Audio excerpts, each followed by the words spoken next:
परिचय।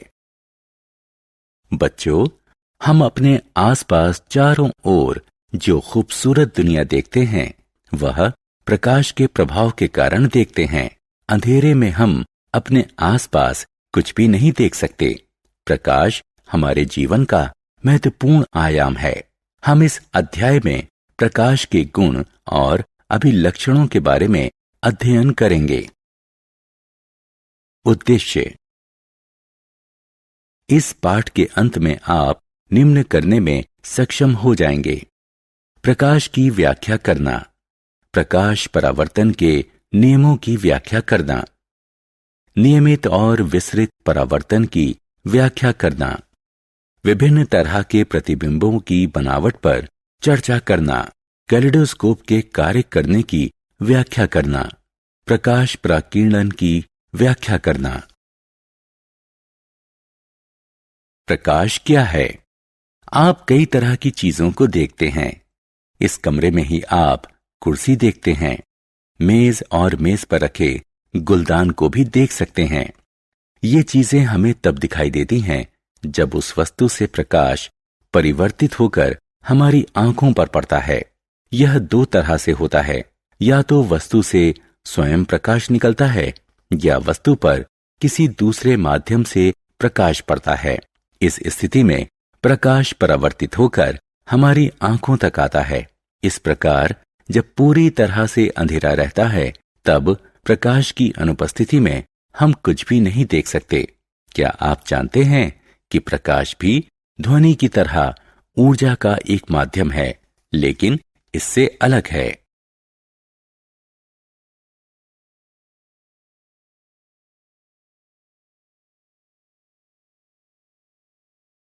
प्रकाश कैसे गति करता है?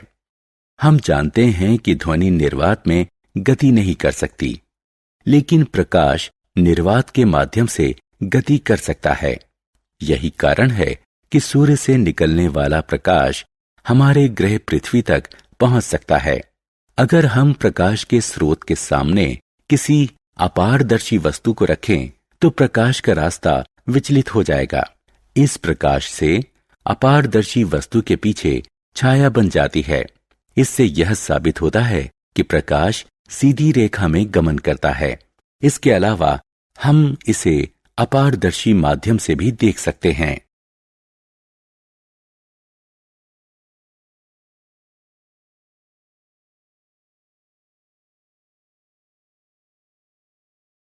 परावर्तन का नियम।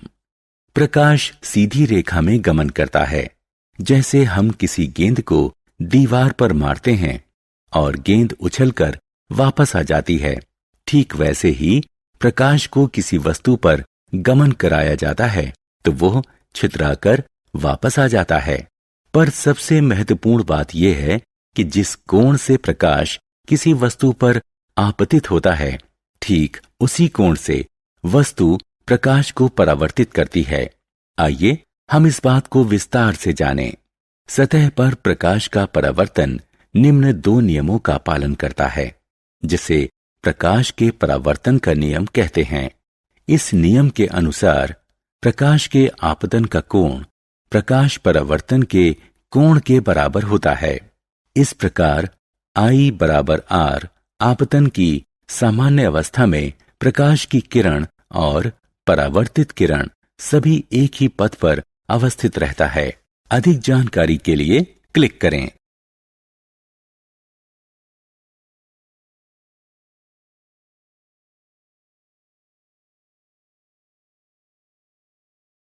नियमित और विसरित परिवर्तन।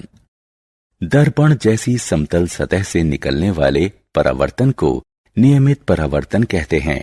पानी की सतह से निकलने वाली परावर्तन या बेहद चमकीली सतह से निकलने वाले परावर्तन भी नियमित परावर्तन के उदाहरण हैं। प्रकाश का नियमित परावर्तन ही प्रतिबिंब बनाता है।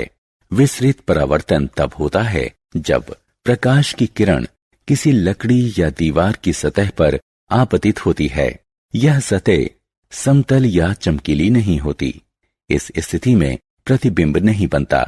ऐसी स्थिति में सतह के विभिन्न भाग विभिन्न दिशाओं में आपतित किरण से परावर्तित होते हैं।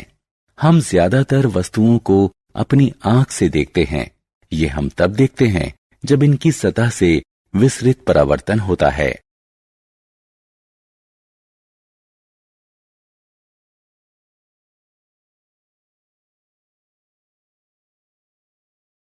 बहुविध प्रतिबिंब। एक समतल दर्पण वस्तु का एक प्रतिबिंब बनाता है। क्या आप बता सकते हैं कि दो समतल दर्पणों पर हम कितने सारे प्रतिबिंबों को प्राप्त कर सकते हैं? दो समतल दर्पण लें, इसे एक दूसरे के साथ दाईं कोण पर व्यवस्थित करें जिसमें इनका किनारा मिल सके। इन दर्पणों के बीच में एक मोमबत्ती रखें। अब आप कितने प्रतिबिंबों को देख रहे हैं? आपको हैरानी होगी कि आप इन दो दर्पणों में 3 प्रतिबिंब देख रहे हैं। दर्पण में बने इन प्रतिबिंबों को देखकर हमें हैरानी होती है। आगे भी हम ऐसे ही हैरत भरे प्रतिबिंबों को देखेंगे।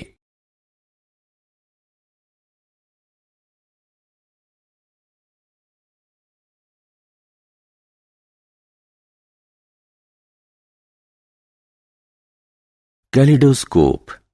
कैलिडोस्कोप क्या है? कैलिडोस्कोप एक नली होती है जिसमें दर्पण और रंगीन कांच के टुकड़े या पत्थर के टुकड़े होते हैं जो खूबसूरत पैटर्न बनाते हैं।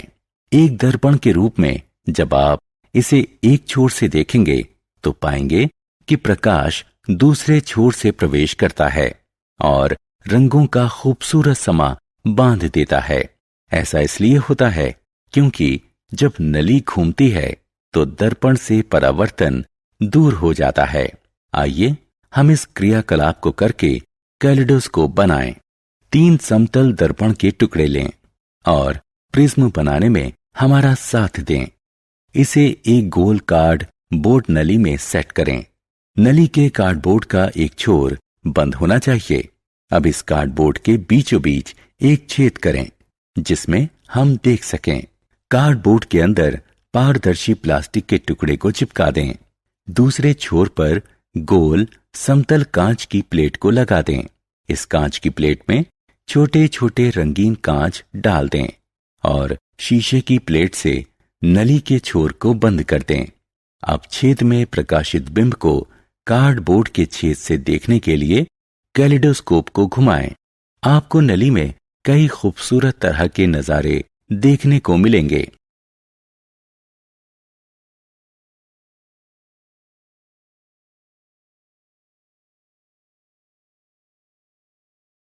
प्रकाश का प्राकीर्णन। बारिश होने के बाद हम आकाश में क्या प्रेक्षण करते हैं?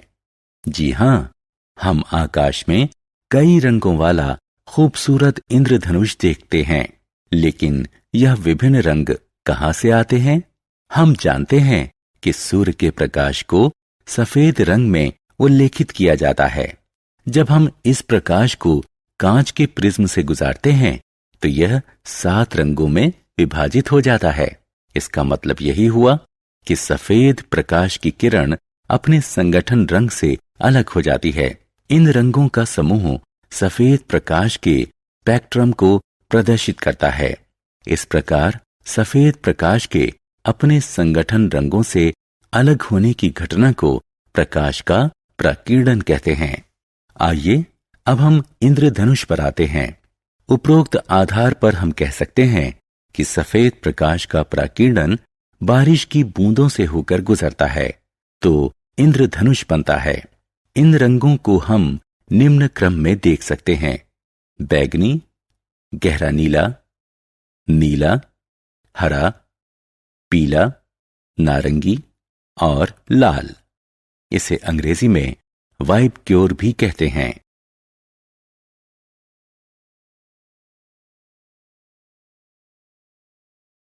सारांश।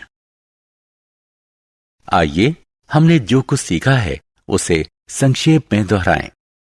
प्रकाश ऊर्जा का एक रूप है जिसके माध्यम से हम चारों ओर की चीजें देखते हैं। क्योंकि इसके माध्यम से प्रकाश परावर्तित होता है, प्रकाश सरल रेखा में गमन करता है।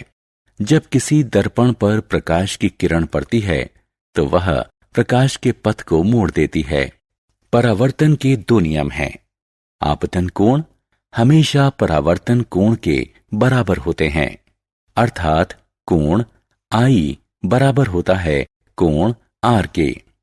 आपतित किरण, परावर्तित किरण तथा आपतन बिंदु पर अभिलंब एक ही तल में होते हैं। दर्पण की तरह समतल चीजों से निकले परावर्तन को नियमित परावर्तन कहते हैं। दीवार की तरह खुरदरी चीजों से होने वाले परावर्तन को विसरित परावर्तन कहते हैं। कैलिडोस्कोप एक नली है जिसमें दर्पण और रंगीन कांच के टुकड़े होते हैं, या फिर खूबसूरत पैटर्न पर बने चमकते हुए पत्थर के टुकड़े होते हैं। कोई दर्शक इसे एक छोर से देखता है और दूसरे छोर से प्रकाश अंदर आता है, तब इसमें घूमते हुए परावर्तन के कारण रंगों का खूबसूरत पैटर्न बनता है, जिसका नजारा अद्भुत होता है। अपने संघटक रंगों से सफेद प्रकाश का अलग होना प्रकाश का प्रकीर्णन कहलाता है।